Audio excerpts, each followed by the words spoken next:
Vote बढ़ने और घटने का डेटा कभी नहीं आया। जो किसी ने आज तक नहीं किया वो राजीव कुमार जी ने किया है, मोदी जी और अमित शाह जी के साथ, नड्डा जी के साथ मिलकर बेईमानी की है, चोरी की है, वोटों को चुराया है, वोटों में घपला किया है, मशीनों के द्वारा और दूसरे बहुत सारे तरीकों के द्वारा। आज हमने FIR करा दी है। 100% रद्द हो सकते हैं चुनाव आयोग तो निष्पक्ष रूप से तो काम कर नहीं रहा है, ये तो पूरी दुनिया के सामने अब साफ हो चुका है। जनता ने EVM को मरा हुआ माना हो। जितनी भी सीटें आई हैं 40 या 50 से ज्यादा, वो सब गड़बड़ घोटाले की वजह से आई हैं। जनता नहीं मान रही है इस रिजल्ट को, बिल्कुल नहीं मान रही है, और वो ये कह रही है कि अगर EVM मर जाएगी तो मोदी जी को प्रधानमंत्री बनना मुश्किल नहीं, इम्पॉसिबल हो जाए। EVM में गड़बड़ घोटाले ने विपक्ष की आवाज को कुछ दबा दिया है। जनता ने तय कर रखा है EVM से हुआ हर चुनाव फर्जी है। EVM अगर जिंदा है तो मोदी जी प्रधानमंत्री हैं। EVM के मरते ही मोदी जी प्रधानमंत्री बनने का सपना भी नहीं ले सकते। Bharatiya Janata party ruling party बनने का सपना भी नहीं ले सकती, सबसे बड़ी पार्टी बनने का सपना भी नहीं ले सकती। नमस्कार, मैं ब्यूटी गिरी और आप देख रहे हैं नेशनल दस्तक। आज संसद मार्ग थाना पे मौजूद है और आपको बता दें कि चुनाव आयोग के तमाम अधिकारियों पर और मुख्य करके जो है चुनाव आयुक्त पर राजीव कुमार पर एडवोकेट महमूद प्राचा ने FIR दर्ज किया। सर, सबसे पहला सवाल, आपने किन आरोपों को लेकर, किन चीजों को लेकर FIR की और क्या लगता है क्या FIR का कोई जो है असर होगा इसका आने वाले समय में? अगर निष्पक्ष रूप से इन्वेस्टिगेशन होगी तो 100% होगा। हमने कंप्लेंट दी है, हमें यह आश्वस्त किया गया है कि अभी इसकी DD एंट्री करके हमें भेजा जाएगा, इस पे एक IO नियुक्त किया जाएगा, इन्वेस्टिगेशन होगी, सबूत हमारे पास भी हैं और हमारे पास ये जानकारी भी है कि इस धोखाधड़ी के सबूत कहाँ कहाँ पर छुपा रखे हैं, किस किसने और किस किसने डिस्ट्रॉय किए। तो ये मुख्य रूप से जो हमारी कंप्लेंट है वो एक कॉन्स्पिरेसी यानी कि एक कूट रचित जो कॉन्स्पिरेसी की गई है वो, जिसमें मुख्य चुनाव आयुक्त जो राजीव कुमार जी हैं और भारतीय जनता पार्टी के 3 मुख्य नेता और दूसरे नेता जिसमें मोदी जी, अमित शाह जी, नड्डा जी हैं, और देश भर के सारे चुनाव की प्रक्रिया में जिन्होंने गड़बड़ घोटाला करने में जिनका रोल रहा है कुछ भी, उन सभी अधिकारियों को और वो कैंडिडेट्स जिनको इस चुनाव में गड़बड़ी का फायदा हुआ है वो। तो 409 की मुख्य धारा है जिसमें उम्र कैद तक की सजा है। उसके अलावा रिप्रेजेंटेशन ऑफ पीपल्स एक्ट और IT एक्ट के भी हमने जो अपराध हैं वो अलेज किए हैं, जो आज हमने complaint parliament street police station में दी है। तो मतलब अगर एक्शन लिए गई तो ये चुनाव भी रद्द हो सकता है आने वाले समय? 100% रद्द हो सकते हैं चुनाव ही रद्द नहीं हो सकते, बल्कि ये गड़बड़ घोटाला करने वाले लंबे समय तक जेल भी जा सकते हैं।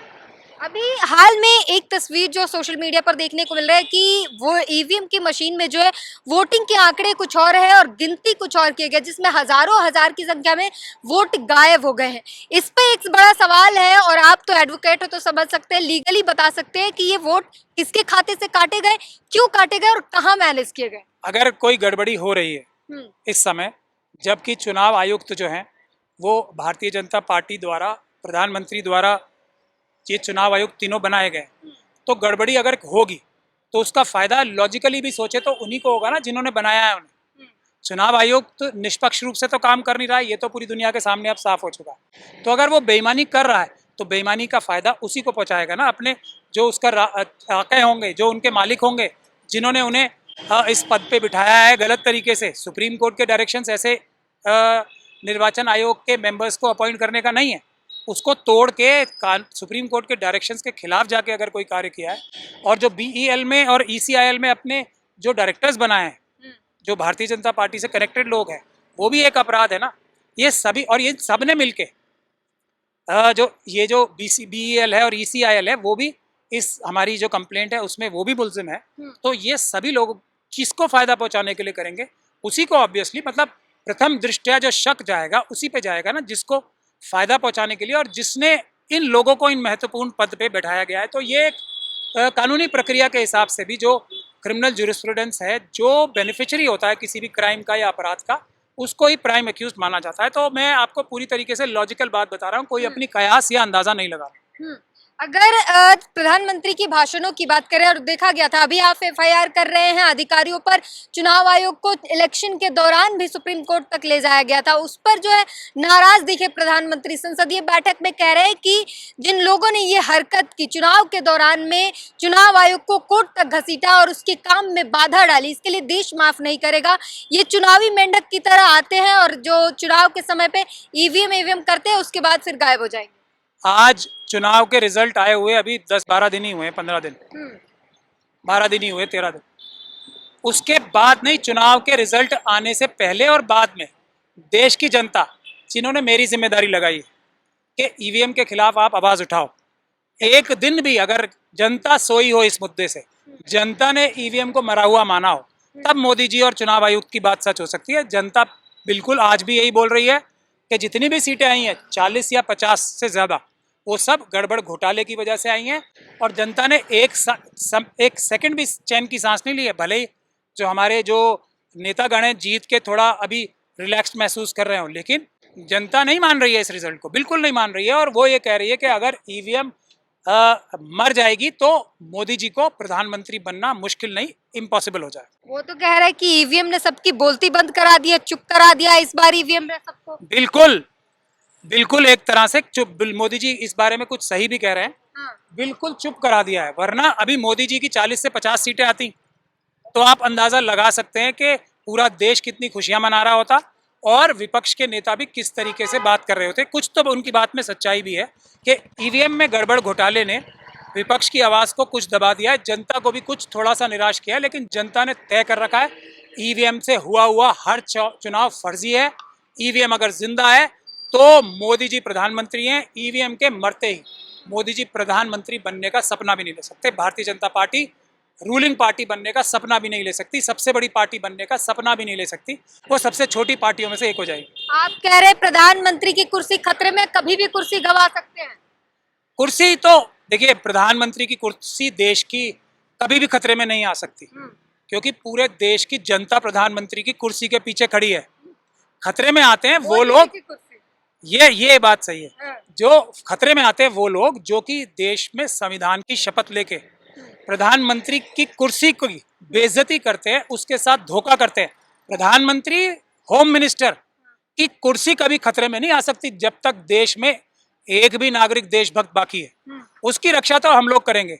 हाँ, उस पे बैठे हुए लोग जो उससे गद्दारी कर रहे हैं उसको हटाना देश की जनता का काम। अभी चुनाव आयोग की अगर बात करें, उसी पर आप एफआईआर दर्ज करके आए हैं। चुनाव आयोग अपनी पीठ थपथपाता है, कहता है कि इस बार चुनाव में हमने वर्ल्ड रिकॉर्ड बनाया है, जहां जाया नहीं जा सकता वहां जाकर हमने किया। हमारे लोगों ने जो काम किया उसकी सराहना करने के बजाय आप लोग बदनाम करते हैं। सोचिए उनके दिल पे क्या गुजरती होगी, ऐसी सिचुएशन में उनके साथ क्या होता होगा।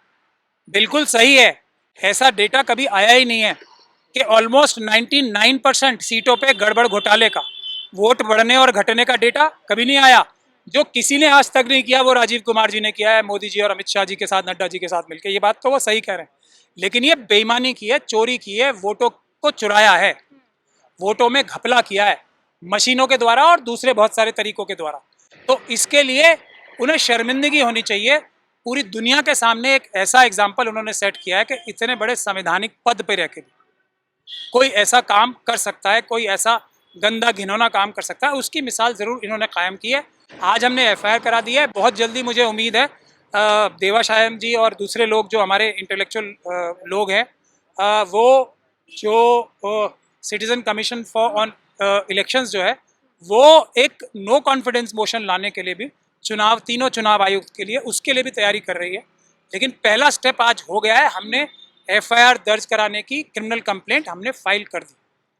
तो यहाँ पर हम संसद मार्ग थाना पर मौजूद हैं और मैं एडवोकेट महमूद प्राचा से बात की, जिन्होंने एफआईआर दर्ज कराई है और मुख्य आरोपी जिसे बनाया है वो चुनाव आयुक्त है राजीव कुमार। अमित शाह, प्रधानमंत्री नरेंद्र मोदी को जो है मुख्य आरोपी बनाया है। संसद मार्ग थाना पर मौजूद है, अभी अभी एफआईआर दर्ज कराकर आ रहे हैं। और क्या कुछ उन्होंने उसमें सबूतों की बात की, क्या कुछ उनमें गुनाहों की बात की, वो सब कुछ बताते हुए उन्होंने पूरी जो है स्टोरी एक्सप्लेन की। और साथ ही ये भी बता दिया कि प्रधानमंत्री नरेंद्र मोदी की कुर्सी जो है, पीएम पद पर जो तीसरी बार शपथ लेकर बैठे हैं, वो भी खतरे में है। कभी भी उन्हें अपनी कुर्सी गंवानी पड़ सकती है अगर इस पर निष्पक्षता से जांच हो जाए।